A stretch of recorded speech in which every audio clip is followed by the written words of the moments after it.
So, no pun intended, but we're going to dive straight into what the reality of boards actually mean, and more specifically, like what the specific topic, parentheses S, close parentheses, what the topics of boards could be, and what boards are all about.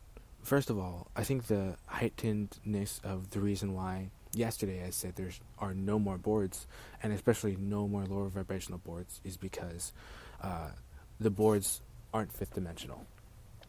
So therefore, the boards are non-existent. However, since if, for example, there was the desire to retrieve some type of, I don't want to say revenge, but a type of desire to avenge, for example, then the vengeance would be as follows for the boards. Specifically, there is desire, and this is just from the emotional spectrum of humanity in general, and perhaps a large group of humans in general.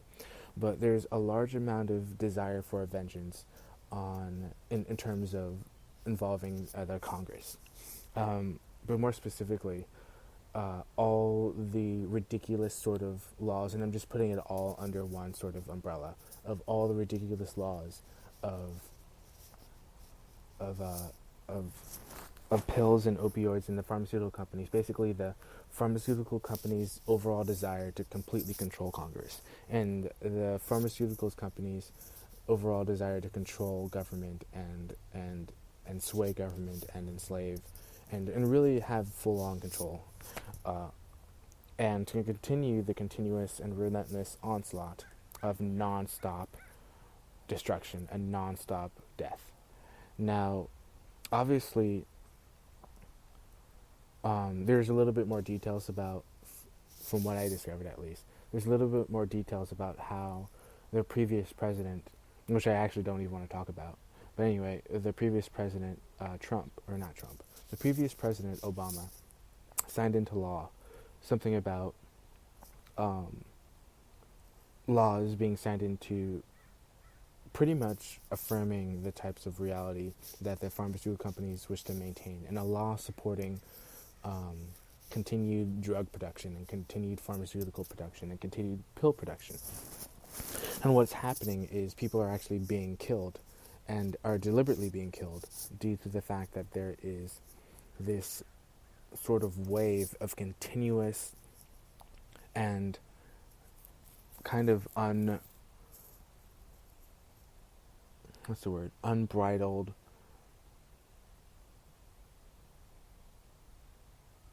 I don't even know what to call it. Unbridled freaking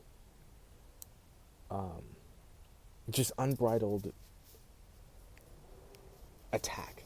This unbridled attack against humanity with all these pharmaceuticals, and the pills specifically, and these are killing people. Not only are the products deliberately meant to kill people, and all that jazz, about addiction cycles and all that stuff, but the whole purpose of the pharmaceuticals, the whole reason that exists, is to pretty much end people's lives, and to continue to just it's a cycle of getting people involved in the pharmaceutical company in a legal manner, so that there would be no way that there's any sort of subversion or any sort of desire to stop the continuous onslaught of death and corruption that the pharmaceutical companies wish to support and continue. And the thing is, this not only cannot, it's gone so far. There's no point in even discussing why these pharmaceutical companies' death streak shouldn't continue. It's very clear, actually. It's quite clear, and that's definitely not what boards are about. Boards are definitely not about, oh, we should discuss why this is bad. We should discuss why pharmaceutical companies are bad, which is partly the reason why boards are no longer existent as of yesterday. Anyway, that's pretty much the thing. Think about, and I honestly don't like giving this analogy, but think about how all that money that's been spent into pharmaceutical companies can actually be spent on, and this is just a ridiculous analogy, but it's absolutely true, how it could be spent on ways that could actually keep people alive, and how money can be spent on not killing people and not killing people, basically. There's no other way to say it, and not to continue this death streak. But how money can be continued to be used in a way that can actually allow humanity to, for example, expand their lifespans, and the opposite of killing people. And the thing is, perhaps I should read more specifically about what Obama did and what Obama signed into law and what we obviously don't agree with and what we want Congress to deal with, obviously. I really shouldn't be talking about this. I should really be talking about more positive events, but that's what this is all about. It's about empowerment. Like, the elimination of the boards is the celebration and the victory of empowerment of humankind. Now that there is no longer a desire to sort of ruin the understanding of what humankind can actually be and what humankind is supposed to be. So this is a little bit more recent because this happened today, and then I'll read the other one. Anyway, opioids specifically are very bad. The thing is that drug companies, and I'm kind of paraphrasing here, but the things that drug companies want isn't necessarily the health.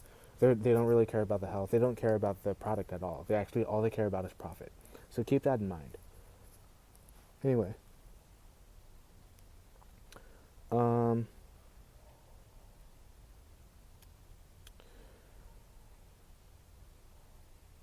Millions of people are involved. Millions. I don't even know why I talk about it. But millions of people are or were involved because it's obviously we're more advanced. But in terms of like discovering the scale, and I know people aren't going to want to hear about this, but in terms of discovering the scale of enlightenment and the actual level of actual like ascension that we have achieved, it's important to know these facts, or to like even be more elevated. It's important to be resolute in the discovery of what it means to like be a proper leader, and to perhaps, for those who want to avenge. But I don't think there's that many people who want to avenge just because I am purposely like advocating for the heightened sensibility of a higher elevated sort of living in a higher elevated sort of existence, and ultimately living in the higher vibrations, and ultimately living in the fifth dimension. Fentanyl is very dangerous.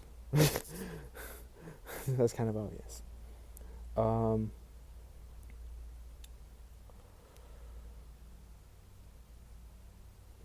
In 2016,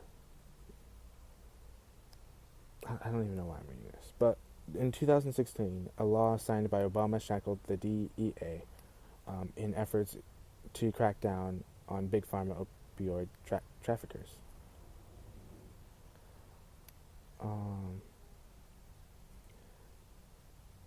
It's like the government's role in perpetuating. It's the federal government's role in perpetuating and expanding the opioid crisis. I may have misread this, but it seems like the law purposely gives drug companies a free pass, and that the law designed to shackle the DEA is supposed to, or the effect was, it made the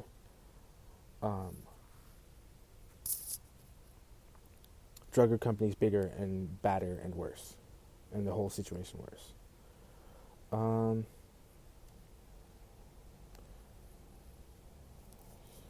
So, seems millions of dollars from the actual drug companies, the millions of dollars provided by the drug companies were used for lobbyists, and used to pour millions of dollars into election campaigns.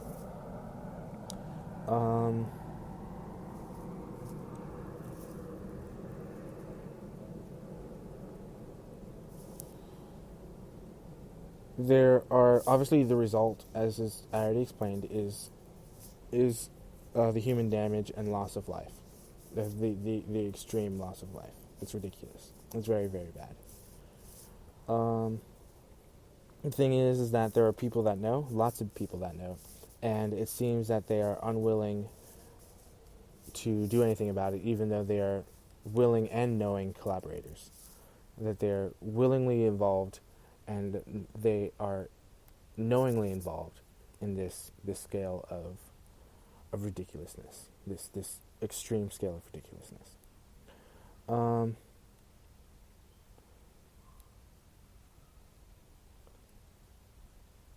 so I mean, there's no other way to say it. I can give it another analogy. Imagine, dude. Yeah.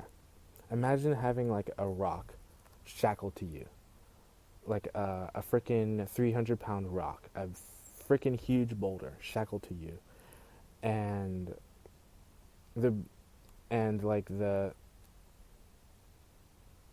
people who shackled the massive boulder to you are just sitting in a very tall high chair and just waving the key in front of your face.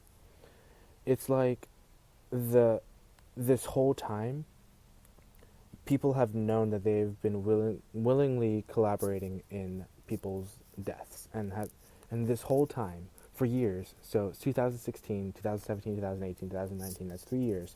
3 years. People have known that they have been literally involved in corruption, in like purposely sort of killing people.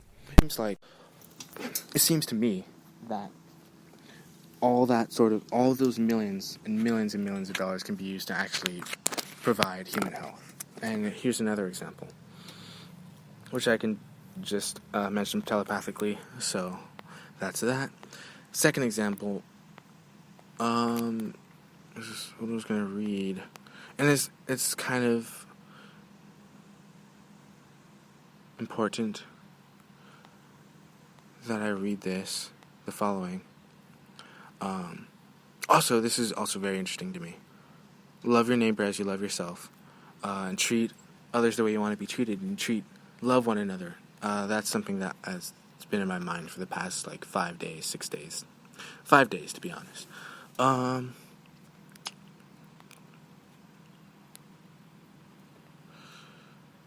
It's interesting that it seems there is. I mean, not that it doesn't matter, but not that it doesn't not matter. I don't even know how to talk about this, to be honest, but Iran. When it comes to Iran, and this is just repeating kind of what I said, or in terms of my own intelligence of how I perceive Iran, personally.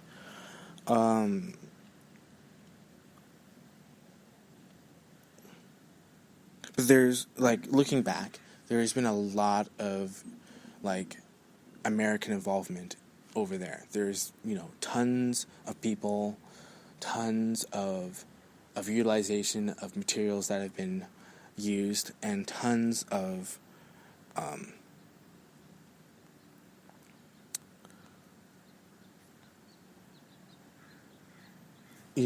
effects upon the lives of children and the lives of families, and a huge impact.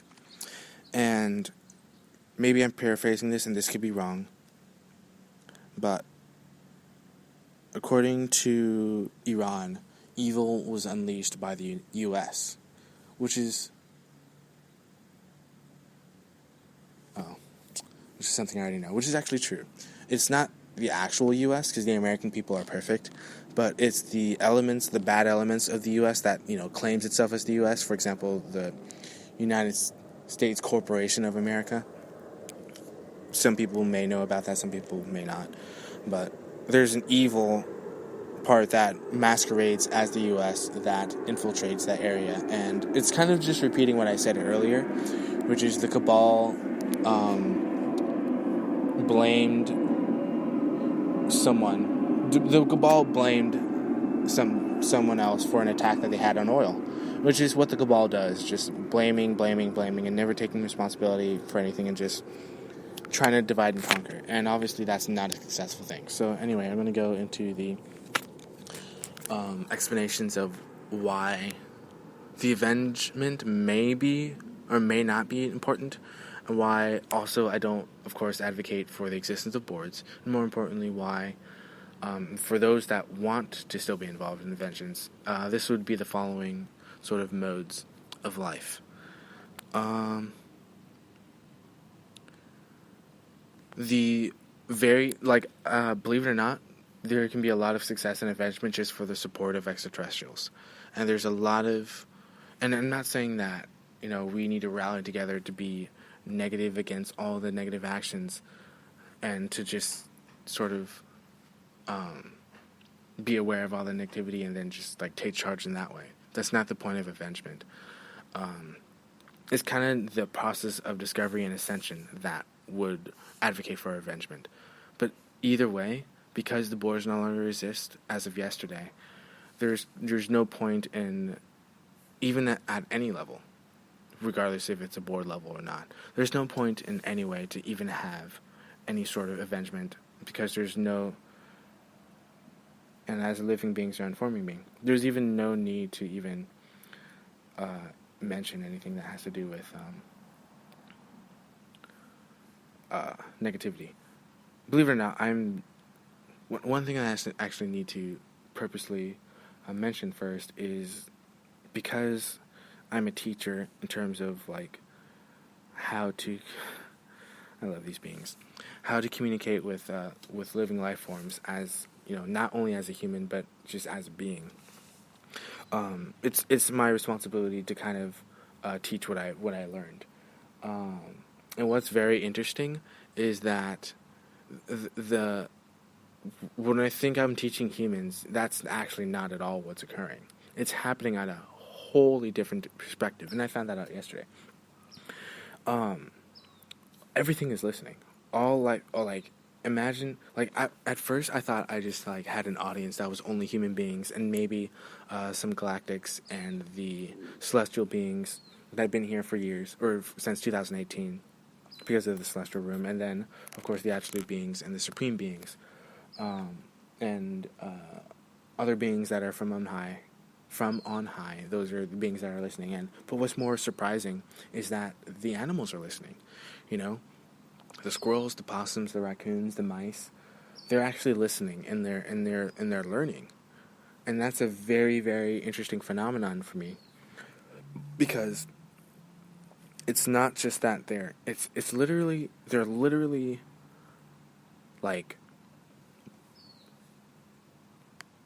getting all cozy up, nice and close to me, and then sitting there and listening and paying attention to me and being an actual witness of living things, and are actually interested in what I have to say. And the thing is, the more that happens, I just become more resolute in my understandings of Arjuna, for example, and obviously my inner being. I become more and more resolute, because that's a weird thing to me. That's a bizarre. Imagine the kingdom of animals, the whole animal kingdom, looking up to you. Imagine just sitting on their haunches and just listening to you and just watching you.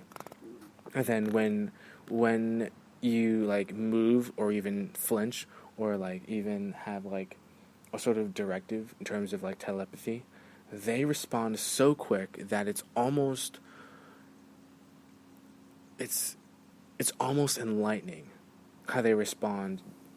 how quickly they respond to human action, or to for example, how quickly they respond to me. And it's not that they're willing to take orders, and it's not that they're just in tune with everything that I say, but it's the fact that they're devout. It's literally the opposite of laziness. It's a devout. That's the word I'm trying to say. Devout focus. For example, just in the past 20 seconds, there's a bee that was coming up to me, and it was flying right in front of my right hand, and I use my right hand for hand body language, hand gestures to when I talk and speak, as in sort of a way to sort of elegate communication. I think that's what people do anyway. And I talk with my hands at the same time. I use both my hands. Um, and you know, they're really responding. It's beautiful, and it's really really beautiful. I mean, there's ways that, you know, there's two ways, which I'm going to tell the truth, that the animals are kind of interestingly interested about. But anyway, like when I had the sunglasses on the floor, like right in the center of the Lucid Operations Neverland Destiny Command, there were birds. For example, there was a dove that would, you know, just kind of walk around in circles in in the garden. And then eventually it walked all the way across the garden to the other point of the garden. And so, like, I'm like, okay, this must be a spirit. That's what I was thinking at the time. This must be a spirit animal. So, I walked. I followed the dove on its path as it was just walking. It wasn't flying. It was just staying on the floor, just walking. And I watched as it walked over to the other end of the garden, and then it jumped on top of the little ledge, and then it flew away. That's like that whole ledge, and this is only communication with animals, so probably no one's gonna understand. But I would have like little spots, because I immediately wanted to connect with animals. I feel like that's the first thing I need to do. But so I immediately connected with the animals in terms of like created like an environment that they can remember how like this is like a sort of sacred area for them, and how they can sort of rendezvous in this area because of little gifts, for example, that I leave.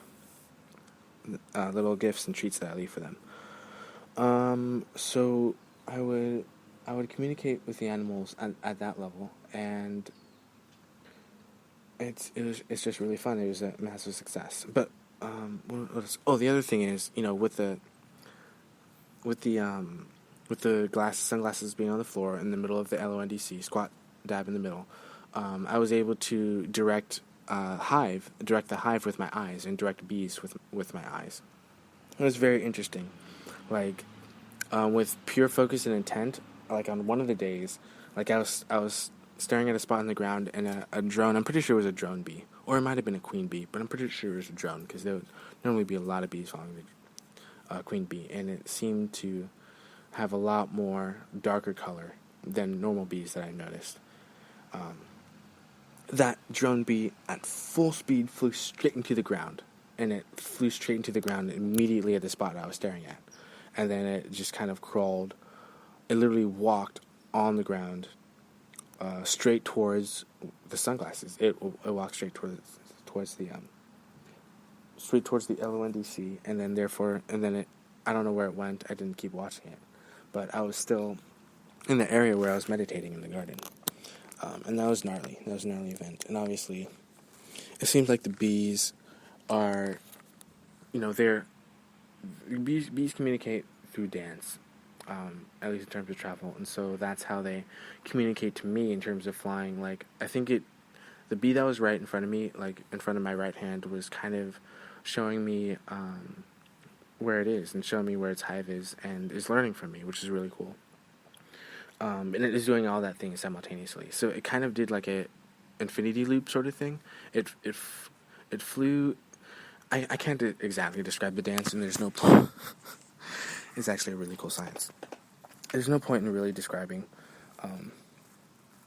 what the bee, what kind of dance the bee was doing, but it was something like a spiral, or I mean not a spiral. It did something like a dance. Like usually they're on their hive or on the ground, or like on solid matter instead of in the air. So it appears the bees are informing me that they're able to not only listen and learn, and able to dance in the air, but able to like tell me everything about them, like where their hive is, how much honey they have, the size of their hive, and their frequency. And the thing is, or frequency as in their frequency of visiting the flowers and the hives. And I'm more in tune. I think I am, at least. I think I'm more in tune with insects and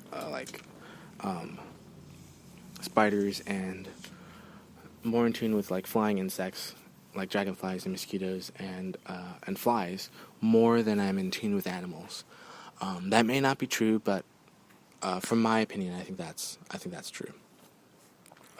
Just from what I witnessed, like just bees, they just seem like relentless. They only care about the hive. They're selfless, and in a way, that kind of like reveals a part of me, an aspect of me, an aspect within me. I'm also somewhat selfless, like ridiculously selfless in terms of like marching.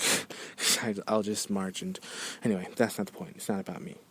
The really cool informative thing is, yeah, the bees are able to communicate with me their dance and their frequency, and I know everything about the hive, and I'm one with the hive. I'm in tune with the hive. That's a very, very cool ability. It took me a while. I'm not gonna lie. It took me. I thought I would have to like win their courage, which is something that's just endless, and you'll never win bees by saying you'll win their courage. But the fact is that they already are like emanating and being all the things that they are, and they're just showing you anyway.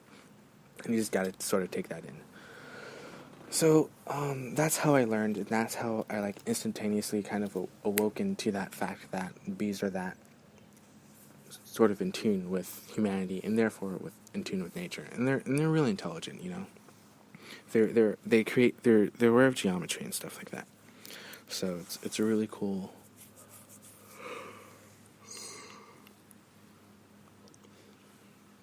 It's a really cool thing. It's a really cool hobby. It's a really cool design. Anyway, so I understand. So, like, bees, they come up to me, and they pretty much have been all my life now that I think about it.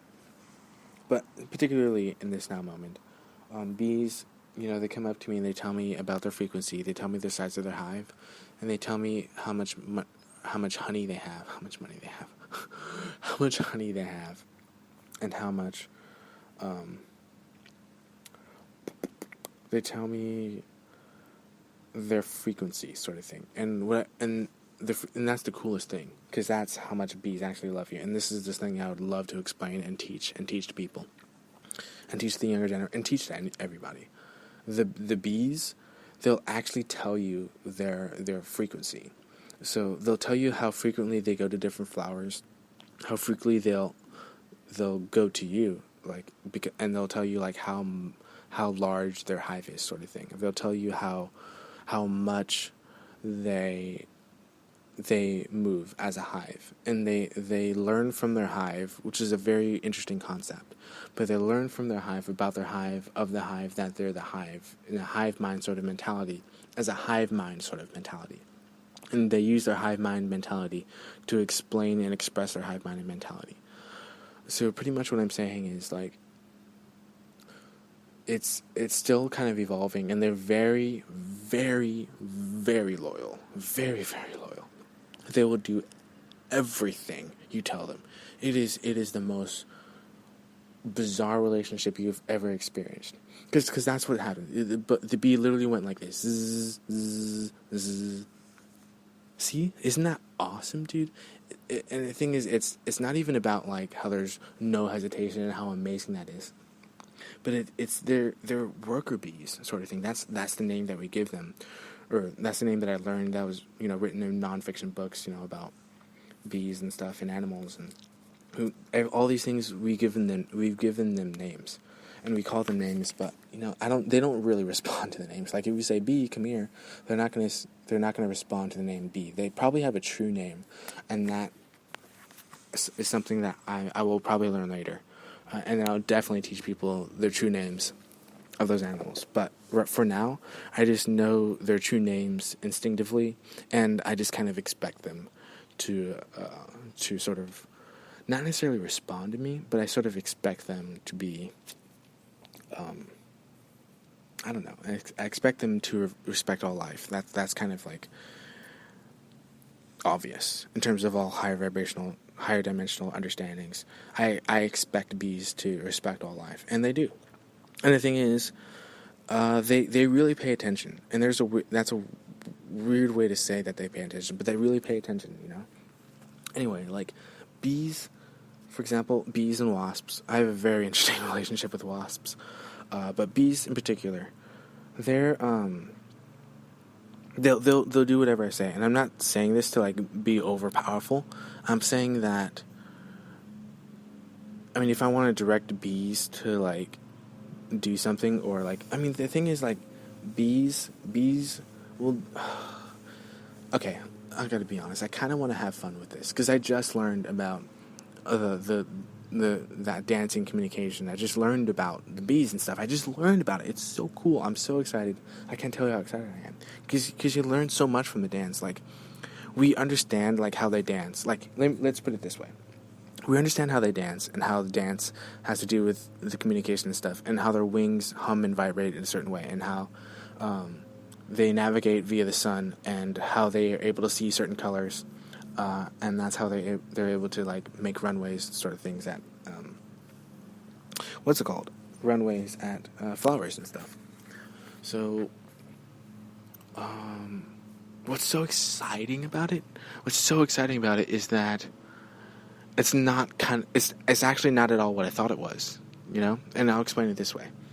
I thought, like, I could literally just, like, you know, communicate telepathically with bees and be like, hey, bees, go ahead and attack that person. Go ahead and make a home there, build a whole bunch of more bees, create a lot of queens, and then move to another location, but continue to flourish and continue to respect life, and especially continue to respect the trees that are that you're nesting on. For example, if they're nesting in trees or nesting underground or whatever. But what I discovered instead is that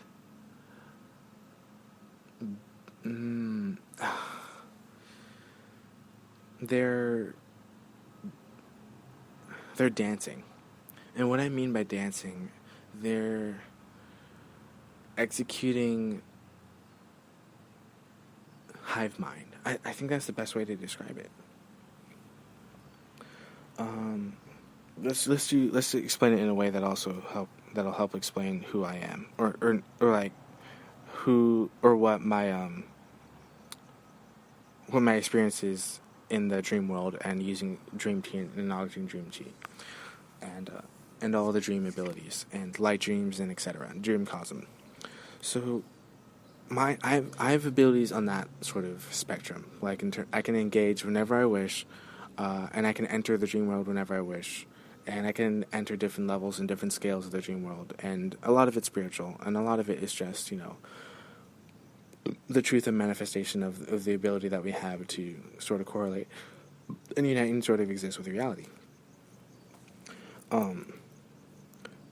My dream abilities is like, for example, a set dance. Like the Macarena is, you know, all those movements, and it's a thing that other humans can synchronize with, and it becomes, you know, a sort of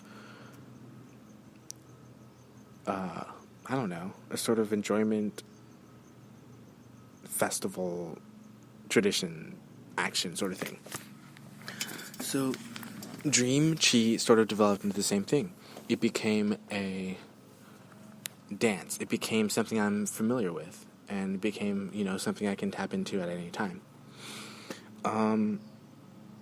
That's literally how much the bees care. That's literally how involved insects and bees are. Does that make sense?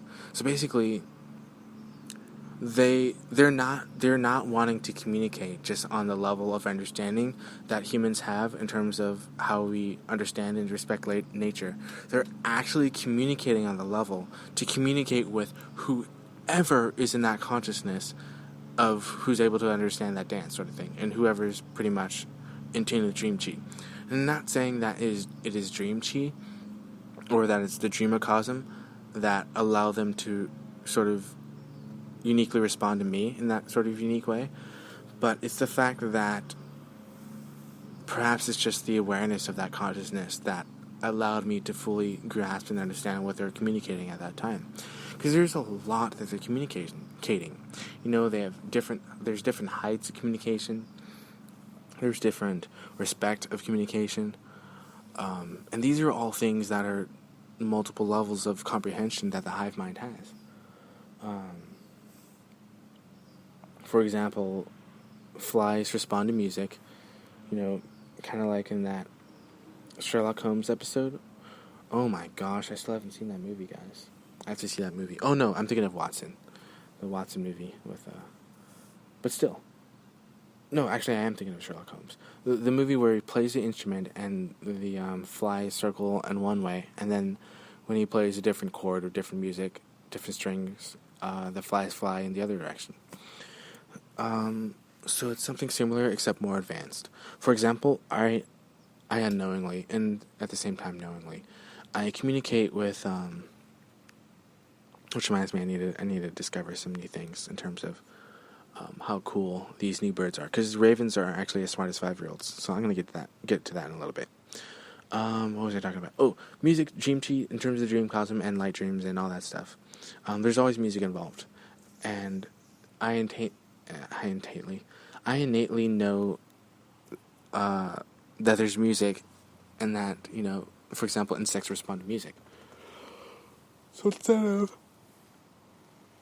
this is kind of a cool learning lesson, but this might already be known. But instead of playing music and performing music to have insects do their certain thing, I'm providing more liberty just from my own music that comes from the vibration of my cells and from the music that already exists in the cosmos, and the music that already exists in the celestial bodies, songs and the songs of the universe. How every planet has like a vibration and a tone and music, and every star has its own song and music, and every planet is involved in this chorus. So I'm just kind of motivating the insects based on that perspective. And the thing is, it's not control. It's a lot more different than control, because of course it's easy to control with just and that's the point I'm getting at. It's easy to control with just playing music, or playing a ukulele, or playing a harp, and it's easy to control insects that way. But it's more interesting to discover the balance of all the planets sort of resonating together, or all the different star systems resonating together based on music, which is, believe it or not, one of my abilities, but I'm not going to get into that, because everyone, I think, has that ability, or maybe they don't. Anyway, I'm gonna get into teaching and involvement in that masterful level in a little bit. But they sort of respond. And the thing is, like, we discover what they kind of do and what they want to do. And the thing is, believe it or not, I think flies, or we call them flies, but flies are the greatest messengers that have ever existed. Or at least my messengers are. The flies, for example, and I think it's cheating, but the flies will, and this is something that many people may know or may not know, but when something lands on you, like, for example, here's what happens. Hold on, I'm going to wait for the plane to pass.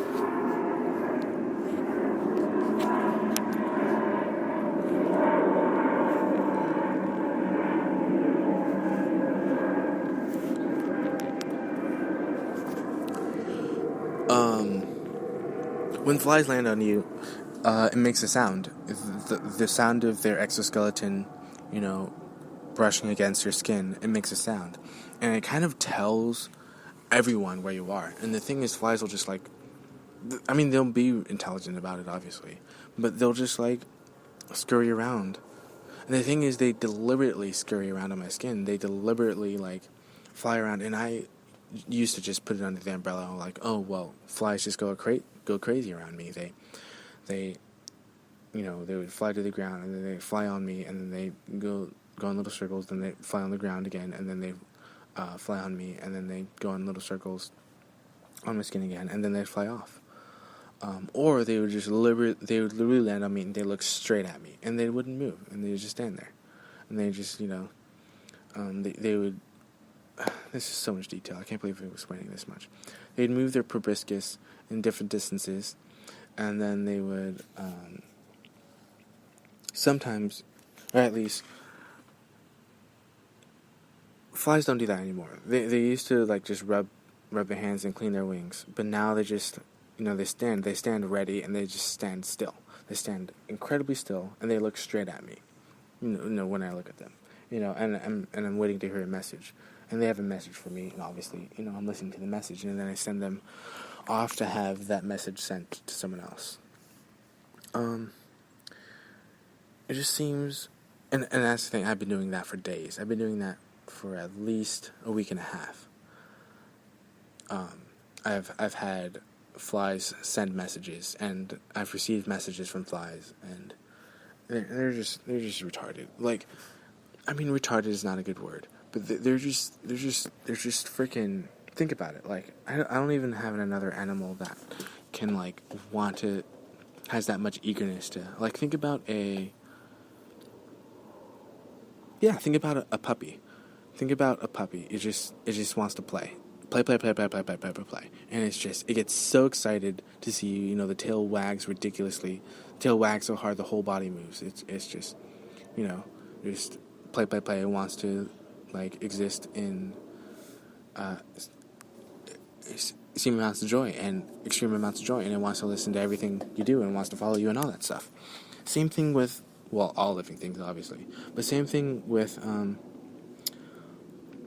flies. They're incredibly eager to listen and incredibly attentive. They go bizarre and crazy. I'm listening. You can listen to flies as well. Anyway.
Perhaps I speak for all of humanity, or perhaps I do not, but I believe I speak for all of humanity when I say that we would love to request permission to build in the Pacific Ocean from the merfolk, from the mer people, and from Asia, Aishla, and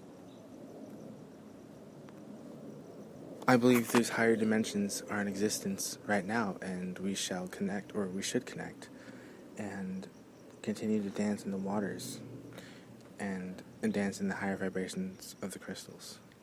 I feel like that's the reality we all wish to live in. So with your permission, mer people, we would love to continue to build and construct beautiful, gorgeous, higher dimensional cities in the Pacific Ocean and in the Atlantic Ocean.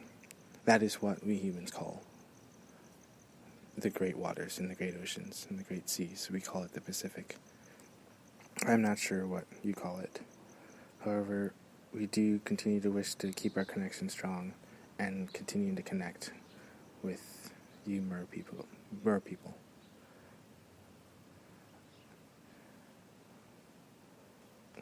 We, humanity, are one. I am Christopher Bowen, and I speak for humanity in oneness.